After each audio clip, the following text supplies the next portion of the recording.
2021년도 표가 다시 부르심의 자리로 이렇게 되어 있고요. 우리가 이제 그동안 부르심의 자리로에 대한 메시지를 예배와 사명과 그리고 교육에 대해서 지금껏 살펴보았고, 오늘은 마지막으로 선교를 여러분과 나누도록 하겠습니다. 지금 한국교회가 맞이하고 있는 위기 중에 하나가 전도가 어렵다는 거예요. 코로나가 이제 확산이 되면서 모두가 마스크를 쓰고 최대한 접촉을 자제하려고 하다 보니까 누구를 만나서 복음을 전하거나 예전에 우리 전도대가 하시던 것처럼 그렇게 전도지나 물품을 나누어 주면서 그렇게 전도하는 것이 이제는 어렵습니다.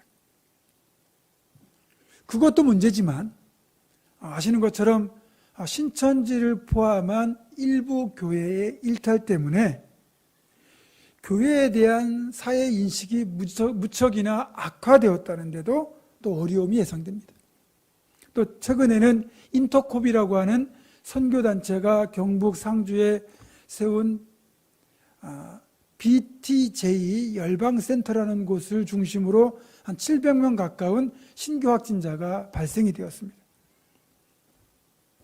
지난 12월 들어서면서 코로나 확진자가 1000명대를 이제 오르내리다 보니까 거리두기가 한층 더 강화되었고, 그래서 모든 교회의 예배가 비대면으로 전환이 되고, 심지어는 카페도 포장만 테이크아웃만 가능하고 안에서 착석해서 음료를 마시는 것이 금지되고 9시 이후에는 식당도 영업을 못하고, 또 사적 모임도 5명 이상은 모이지 말라는 강력한 이제 거리두기가 시행이 됐잖아요.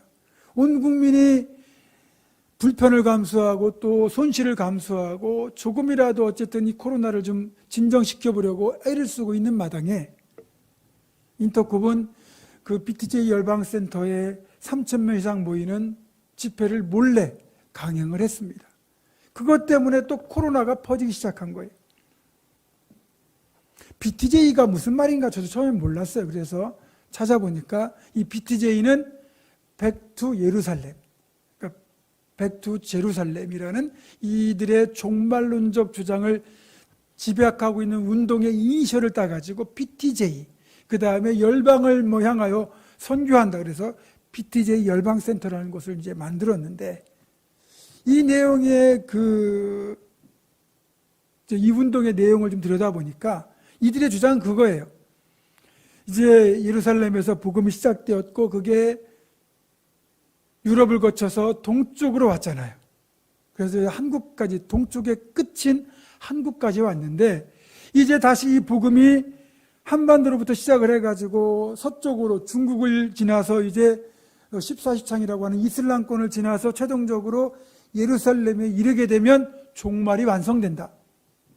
그래서 이 일을 위해서 하나님이 한국교회 10만의 용사를 세워주실 거다. 이제 이런 주장을 담고 있는 거예요. 그래서 자기들이 예루살렘까지 이제 복음을 들고 가야만 최종적으로 종말이 완성되니까 이 일을 위해서 힘쓰자. 이것이 이들의 주장입니다. 말씀드린 것처럼 이제 이 일을 위하여 10만 명의 군사를 세워주실 것이라는 이야기를 하고 있는데, 그 내용만 들여다보면 마치 12지파에서 12,000명씩 총 14만 4천 명의 언약 백성이 확보가 되게 되면 종말이 온다라고 하는 신천지의 주장과 이들의 주장이 별반 다를 바 없는 이단적인 주장이에요. 전혀 성경과 맥락이 통하지 않는 잘못된 주장이라고 할 수 있습니다. 그래서 이런 이단적인 주장을 하고 있기 때문에 우리 교회가 속해 있는 예장통합교단은 인터콥에 가입하거나 이들의 프로그램에 참여하는 것을 원칙적으로 금지하고 있습니다. 여러분들이 교회 밖에 기독교 단체나 어떤 프로그램에 참여하고 싶다면 사전에 먼저 교역자들에게 이 프로그램이나 단체가 문제가 없는 건전한 곳인지를 먼저 확인받고 이상이 없다고 할 때 그때 참여하셔야 여러분의 영혼을 지킬 수 있습니다. 이렇게 이제 최근에 이 BTJ 열방센터를 통해 가지고 수백 명의 확진자가 발생하는 바람에 방역 당국에서 여기 집회에 참석한 사람들은 모두 빠짐없이 코로나 검사를 받으라고 그렇게 행정명령을 내렸는데 절반 가까운 사람들이 아직까지도 코로나 검사를 받고 있지 않고요. 또 그중에 일부는 아예 휴대폰을 꺼놓고 잠적까지 하고 있습니다. 방역당국의 골칫거리가 됐어요. 자, 이런 모습을 보고 이런 뉴스를 보면서 사람들은 어떻게 생각하겠습니까? 늘 말씀드리는 거지만 이들은 신천지가 어떤 곳인지 인터굽이 어떤 곳인지 잘 모르고 다 그냥 교회와 같은 사람들, 같은 곳이라고 그렇게 묶어 생각한다는 거죠. 우리는 그들과 다르다고 아무리 이야기해도 니들 또 그렇게 얘기하네 그러면서 우리의 말을 믿어주지 않습니다. 결국 이 사람들은 선교단체가 아니라 결국은 선교방해단체가 되고 마는 거예요. 교회에 대한 인식이 가뜩이나 부정적으로 지금 이렇게 악화되고 있는데 여기다가 기름을 붓는 꼴이 된 거죠. 이들만 잘못했겠습니까? 우리 신앙인들에게도 또 문제는 많죠.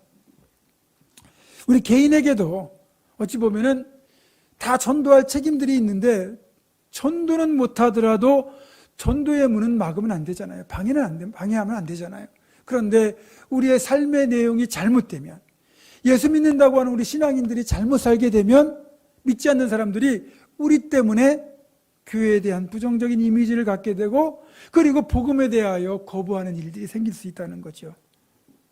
제가 예전에 제 신대원 동기 목사님이 교육전사 때 겪었던 일 말씀드린 거 기억하시죠?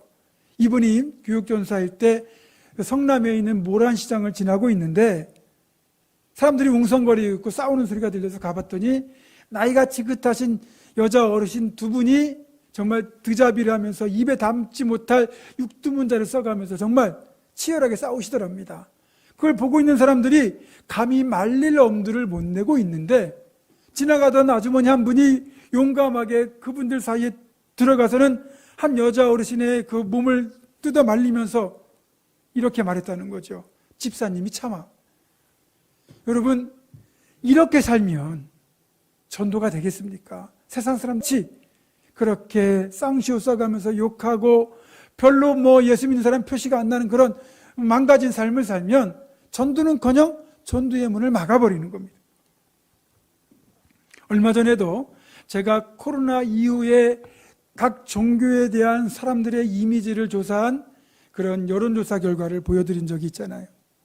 기독교가 이렇게 가뜩이나 이제 이 부정적인 이미지가 확산되면서 사회적 신뢰도가 추락하고 있는 지금 상황에서 가톨릭이나 불교는 그런 스님들의 어떤 증문즉답 이런 걸 통해서도 그렇고 사회적으로 좋은 이미지를 이렇게 펼쳐가면서 기독교가 차지했던 그런 신뢰도의 자리를 다 이들이 가져가고 있습니다. 사실 이런 모든 모습을 보면 한국 교회는 침몰 직전입니다. 지금이라도 우리가 각자 세우신 자리에서 정말 선한 그리스도인의 모습을 살고 그리고 축복의 통로로 살아가지 않으면 한국 교회는 더 이상 미래가 없다는 거죠. 정신 바짝 차려야 됩니다.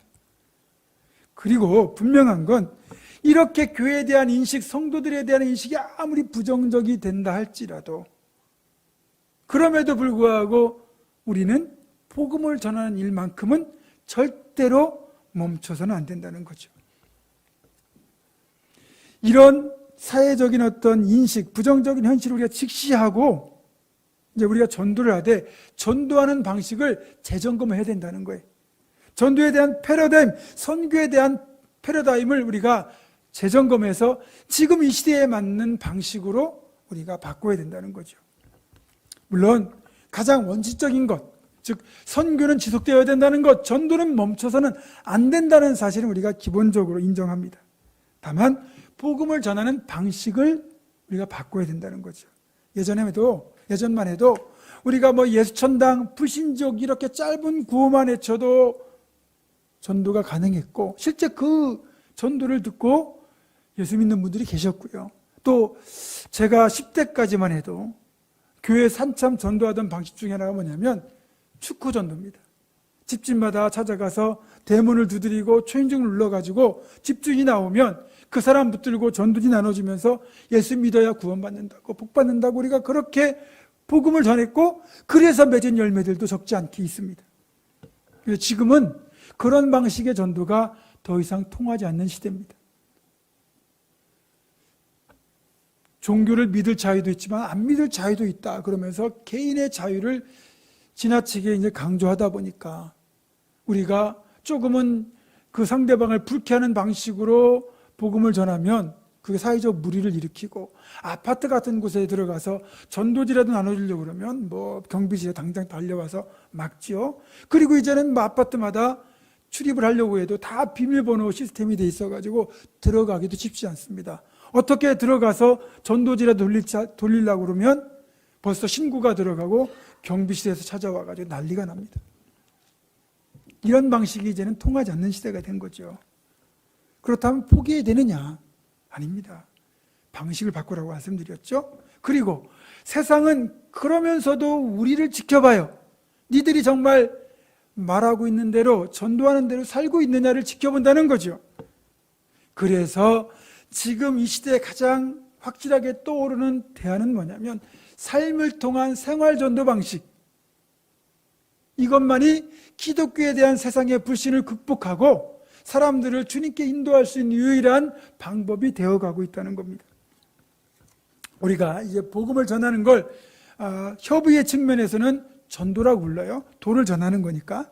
그렇지만 어떤 방식으로든지 우리가 복음이라는 것을 이렇게 우리가 음악이라든지 미술이라든지 아니면 봉사라든지 다양하게 담아가지고 복음을 전한다면 그건 선교라고 할 수 있습니다. 그러니까 원칙적으로 복음을 담고 있다는 차원에서는 전도와 선교가 같은 거죠. 그래서 오늘은 전도나 선교라는 말을 좀 섞어서 사용하도록 하겠습니다. 어쨌든 복음을 전하는 선교만큼은 포기할 수 없는 사명입니다. 부활하신 뒤에 40일 이 땅에 계셨어요. 그리고 40일이 지난 뒤에 이제 감람산에서 하늘로 올라가시거든요. 그 마지막 승천하시 직전에 우리에게 부탁하신 명령이 뭐냐? 그게 오늘 본문 사도행전 1장 8절과 9절의 말씀입니다. 사도행전 1장 8절과 9절을 여러분 함께 읽습니다. 시작. 오직 성령이 너희에게 임하시면 너희가 권능을 받고 예루살렘과 온 유대와 사마리아와 땅끝까지 이르러 내 증인이 되리라 하시니라. 이 말씀을 마치시고 그들이 보는데 올려져 가시니 구름이 그를 가리어 보이지 않게 하더라. 아멘. 자, 주님이 지금 이 말씀을 마치시고 바로 하늘로 올라가셨죠. 그러니까 주님의 마지막 명령이 지금 주어진 겁니다. 너희에게 또는 너희가라고 되어 있는 이 부분은 그 당시 주님의 승천을 바라보고 있던, 지켜보고 있던 제자들을 말하는 것이지만 지금 우리들도 주님을 믿고 따르는 주님의 제자라고 본다면 동일하게 우리에게 주시는 명령이라고 볼 수 있죠. 자, 우리가 그렇게 권능을 받고 예루살렘과 온 유대와 사마리아와 땅끝까지 이르러 주님의 증인이 되라고 말씀하셨어요. 복음을 전하라는 거죠. 전도에는 그래서 누구도 예외가 없습니다. 누구나 전도의 사명을 받은 거예요. 그래서 이 마태복음 28장 18절로부터 20절의 말씀과 그리고 오늘 본문의 말씀을 합해가지고 주님께서 우리에게 마지막으로 주신 지극히 강력한 거부할 수 없는 명령이다. 그래서 이것을 지상 대위임령, 지상은 땅 위가 아니고 가장 높다는 뜻이에요. 지상 대위임령, 영어로는 The Great Commission이라고 그렇게 말하는 겁니다.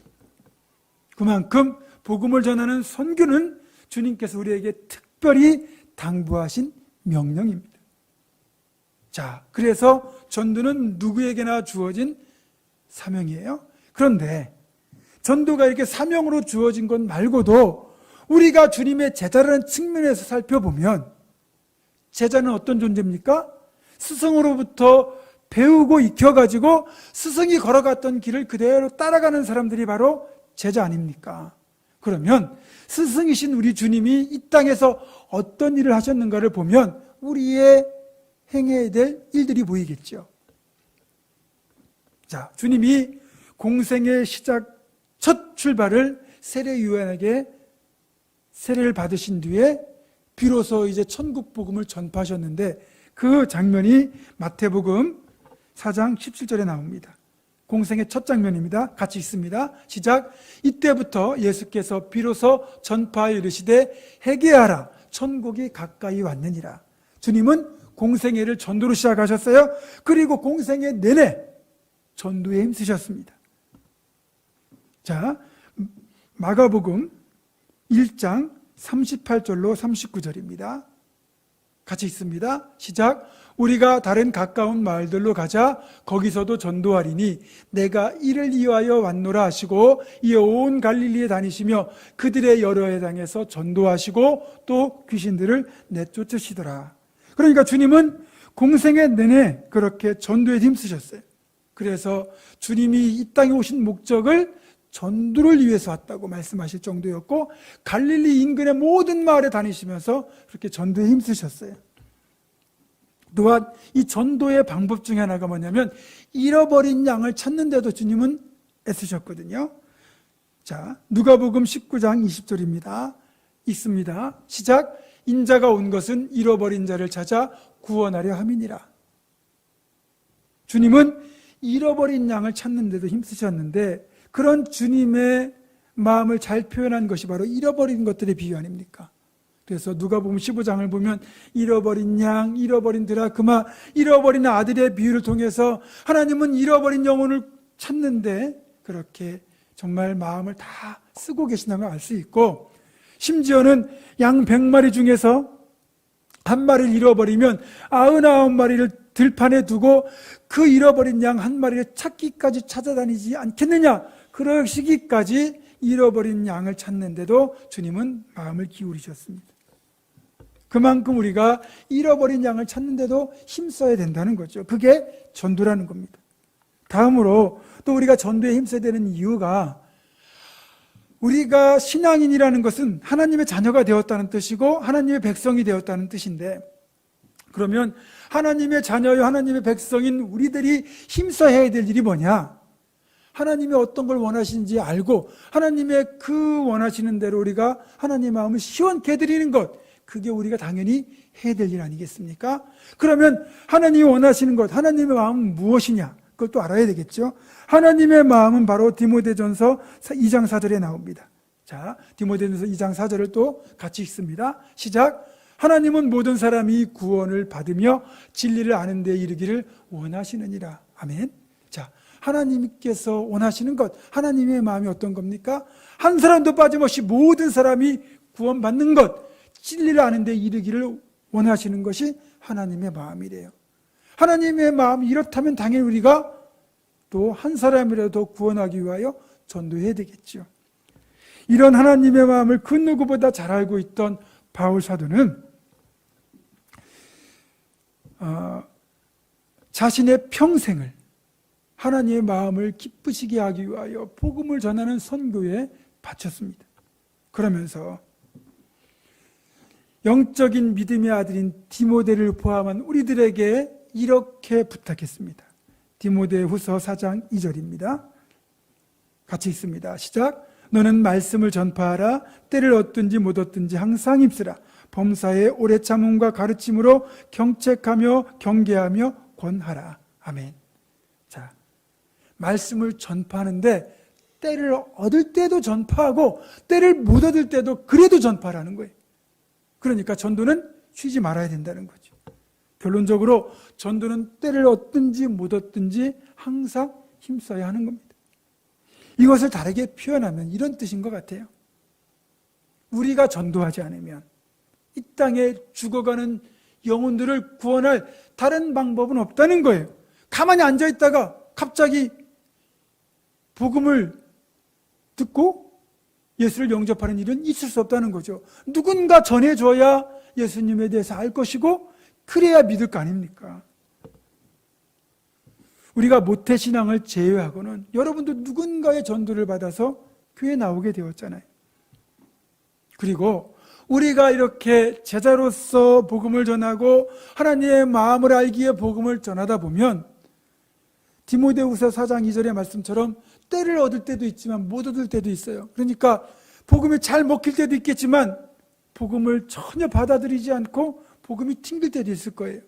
그래도 복음을 전하면 놀라운 하나님의 일하심이 드러나게 된다는 거죠. 바울과 바나바 사도가 비시디아 안디옥이라는 곳에서 복음을 전할 때입니다. 원래 이 바나바 바울 사도는 처음에는 이 복음을 들고 사실은 유대인들에게 먼저 복음을 전했어요. 가는 곳마다 유대인들이 해당을 찾아가지고 그곳에서 먼저 복음을 전했는데 대부분의 지역에서 유대인들은 복음을 거부하거든요. 그런데 이 비시디아 안디옥은 유독 이 복음을 더 강력하게 유대인들이 거부합니다. 오히려 방해를 해요. 얼마나 힘 빠지는 일입니까? 진짜 구원의 복음을 들고 왔는데 정작 동족인 유대인들은 복음을 거부해요. 그런데 비시디아 안디옥에서는 놀라운 일이 벌어집니다. 그렇게 유대인들은 복음을 다 거부하는데 놀랍게도 비시디아 안디옥에 거주하는 이방인들이 복음을 듣고 예수님을 영접하는 일들이 일어나는 거예요. 적지 않은 사람들이 그렇게 복음을 받아들이고 그리고 구원받는 일이 일어난 거죠. 하나님은 바나바 바울을 통해서 비시디아 안디옥에 거주하는 이방인들의 영혼을 구원하시기로 작정하셨고 이들의 전도를 통하여 그 일을 이루신 거예요. 사도행전 13장 48절은 이 사실을 이렇게 표현합니다. 같이 읽어볼까요? 시작. 이방인들이 듣고 기뻐하여 하나님의 말씀을 찬송하며 영생을 주시기로 작정된 자는 다 믿더라. 아멘. 자, 하나님이 구원하시기로 작정한 자가 있다면 우리는 복음을 전하면 되는 것이고 그 사람은 복음을 듣고 그렇게 돌아오게 되어 있는 겁니다. 그러니까 전혀 예수 믿지 않을 것 같은 사람에게도 우리가 복음을 전하면 하나님 안에 그 영혼을 구원하시기로 작정하셨다. 그러면 그 사람이 마음을 열고 영접하는 일이 생긴다는 거예요. 자, 그러면 이렇게 볼 수 있죠. 전도하는 건 우리의 몫입니다. 그런데 전도를 받고 이 사람이 마음을 회심하여 예수를 믿게 하는 것은 하나님이 하실 몫이라는 거죠. 그러니까 우리는 전도하면 됩니다. 구원은 하나님께 맡기면 되는 거예요. 우리가 어떤 반대가 있다 할지라도 어떤 협박과 고난이 있다 할지라도 복음을 전하는 것을 포기하지 않으면 누군가는 우리의 전도를 받고 예수를 믿는 놀라운 일이 일어나게 되어 있는 겁니다. 아마 여기 계신 분 중에서도 또 오늘 온라인으로 예배드리는 우리 성도들 가운데서도 누군가의 전도를 받고 예수를 믿게 됐을 텐데 처음부터 예수를 믿을 마음도 없었고 정말 어느 분인가 또 여러분을 끈질기게 그냥 귀찮게 하니까 그래 한번 교회 나가주자 그랬다가 그것이 계기가 되어 예수님 믿고 구원받는 축복을 누리게 되신 분도 계시잖아요.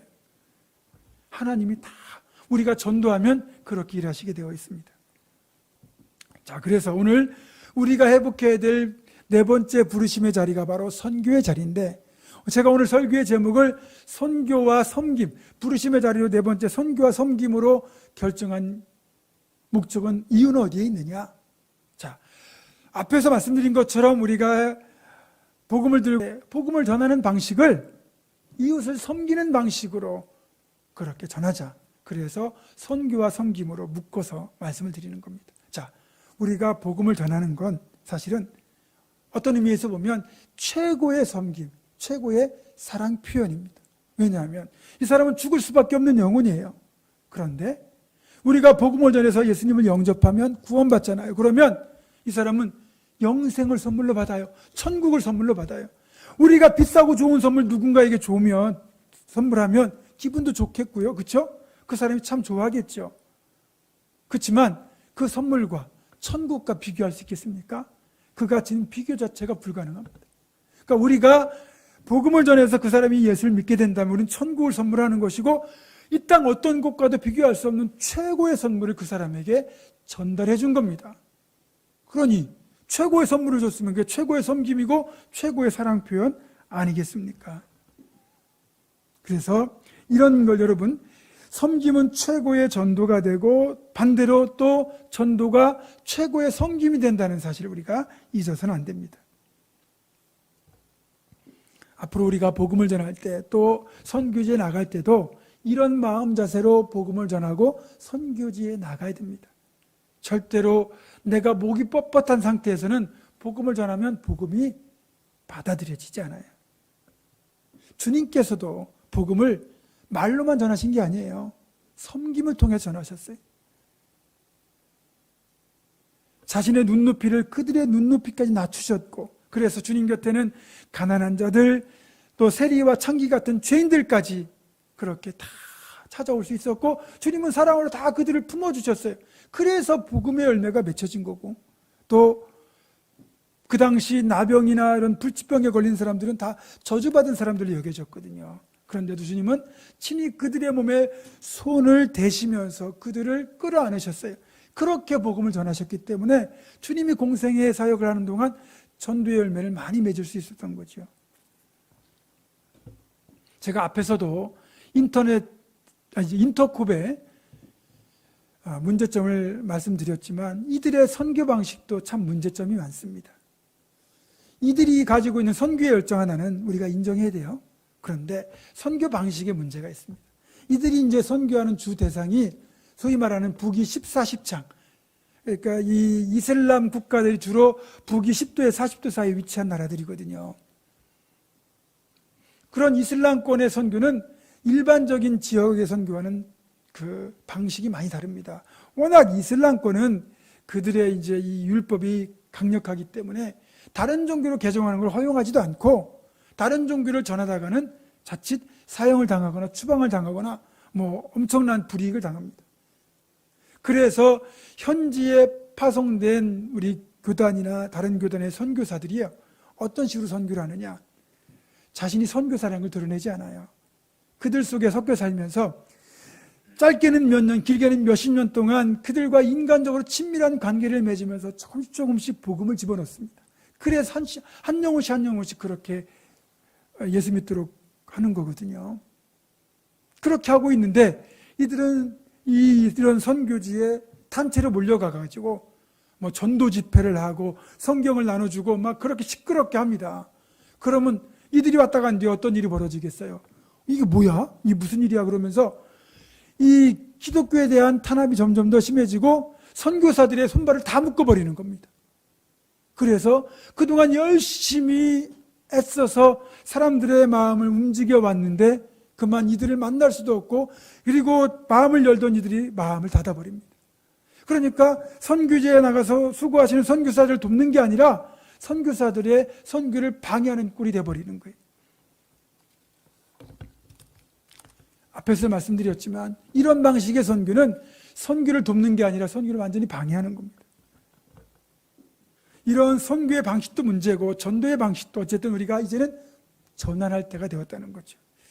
우리가 코로나가 종식되면 우리 전도대를 중심으로 노방전도와 아파트 전도에 힘쓰겠지만, 이와 별도로 또 생활 전도로 우리가 전도 방식을 병행해서 전환해야 됩니다.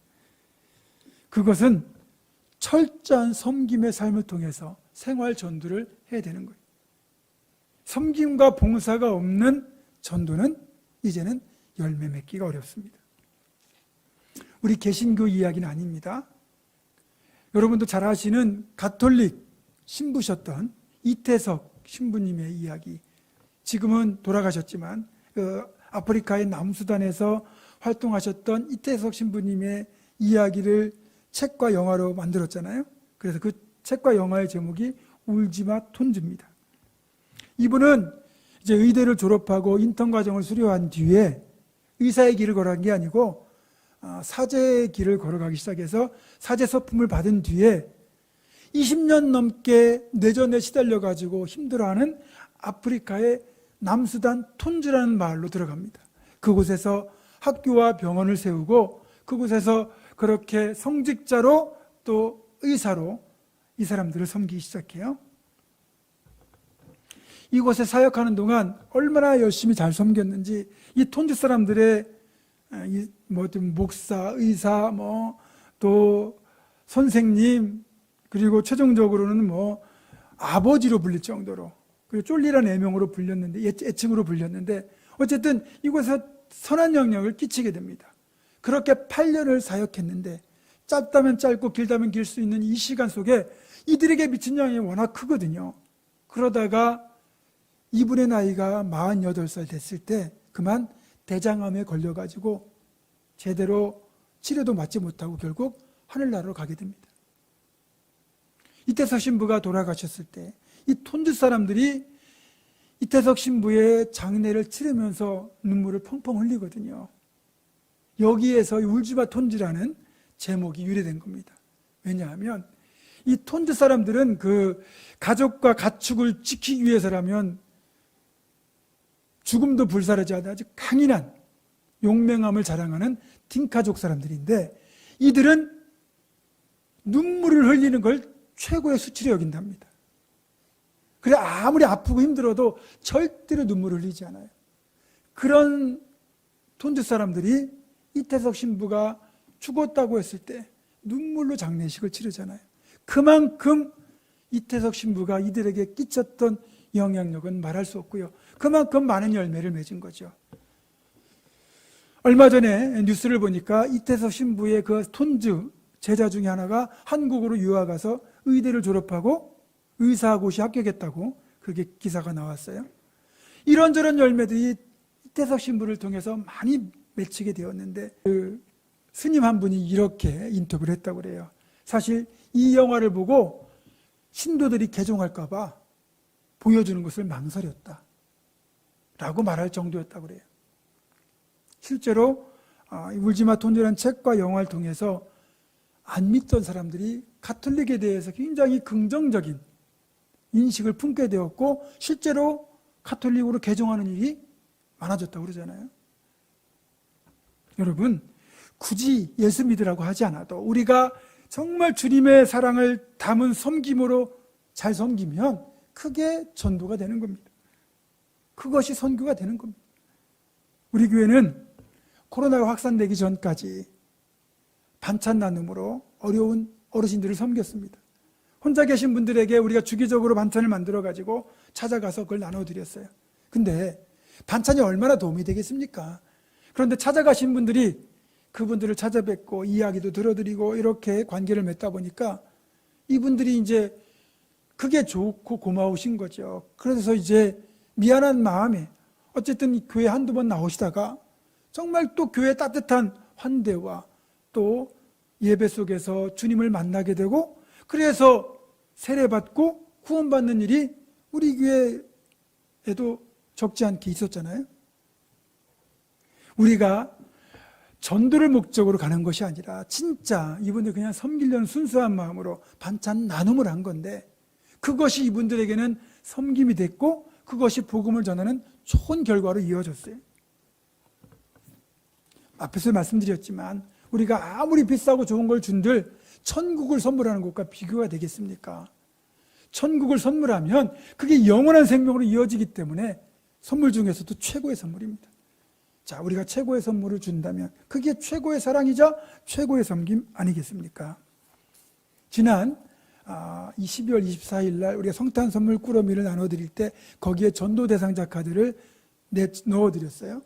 여기에 여러분이 꼭 이 영혼만큼은 구원하고 싶다라는 분의 이름을 적어서 제출해 주시면 하나님 이 영혼을 반드시 구원해 주십시오라는 간절한 마음을 담아가지고 이렇게 십자가 밑에 저 오른쪽에 있는 그 함이 전도 대상자 함이거든요. 주님 이 영혼을 긍휼히 여기시고 꼭 구원해 주십시오라고 우리가 올려드릴 겁니다. 그리고 연말에 저 전도 대상자 카드 안에 들어있던 분 중에서 교회 등록하신 분이 계시다면 우리가 선물도 드리고 그리고 함께 축하하고 기뻐하도록 하겠습니다. 어쨌든 하나님 앞에 한 영혼을 구원해달라고 올려드리는 것, 이것도 귀한 전도고, 그래서 여러분이 그렇게 카드에 이름을 적어서 올리셨다면 그분의 구원을 위해서 정말 간절하게 기도하십시오. 그리고 그와 더불어 그분을 지극정성으로 섬기십시오. 그러면 하나님이 그분을 구원하기로 작정하셨다면 반드시 믿게 될 겁니다. 우리가 지금 비대면 기간 동안 마태복음 성경필사에 도전하고 계신데, 성경필사 참 아름답고 좋습니다. 그렇지만 그런 것도 귀하지만 우리가 언젠가 주님 앞에 섰을 때 주님 내가 그래도 한 영혼은 구원했습니다라고 하는 전도의 열매도 좀 맺어야 되지 않겠습니까? 말씀을 맺습니다. 사랑하는 성도 여러분, 전도를 포함한 선교는 주님 오실 그날까지 우리에게 맡겨진 지상 최대의 사명이며 더욱더 겸손하고 낮은 모습으로 이웃을 섬기는 봉사를 통해서 우리는 이 복음을 전해야만 합니다. 때를 얻든지 못 얻든지 복음을 전해서 영혼을 구원하는 일에도 힘쓰는 우리 모두가 되시기를 주님의 이름으로 축원합니다. 기도하겠습니다. 한 생명을 천하보다 귀히 여기시는 아버지 하나님, 땅끝까지 복음을 전하라는 주님 명령을 겸손한 섬김으로 실천해서 한 사람이라도 더 구원하는 우리들이 되게 하여 주시옵소서. 우리 주 예수 그리스도의 이름으로 기도드립니다. 아멘.